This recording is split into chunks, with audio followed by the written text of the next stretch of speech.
Napalis na ng Knicks si Clarkson kahit ayaw ng Knicks legend. May pamalit na kaagad sa kanya, tara kwentuhan. Ngayong free agent na si kabayan Jordan Clarkson sa NBA mga idol, mukhang walang plano ang New York Knicks na bigyan siya ng panibagong kontrata at parang tinataboy na siya. Dahil ang focus ngayon ng Knicks kunin sa free agency ay si Tim Hardaway Jr. na free agent na rin galing na sa Denver Nuggets. Kilala rin si Hardaway bilang isa sa mga best bench scorers sa NBA at magkaposisyon sila ni Clarkson mga idol.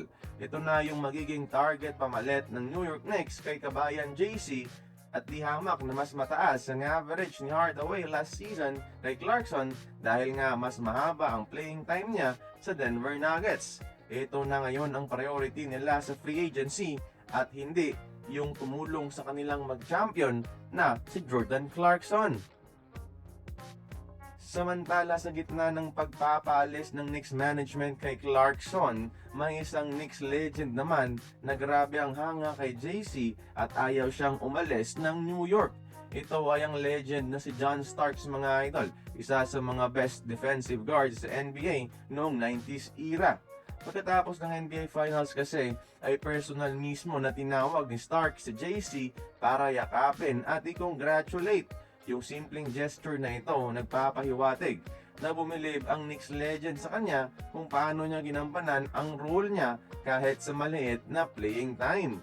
Nakakatuwa lang mga idol na kahit parang wala lang sa Knicks coach na si Mike Brown, itong ating kababayan na si Jordan Clarkson, ay ang mga Knicks legend malaki ang pagpapahalaga sa kanya.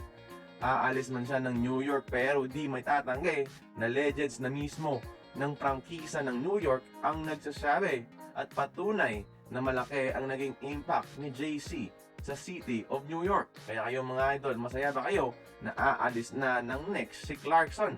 Join the conversation, magkomento lamang sa ibaba.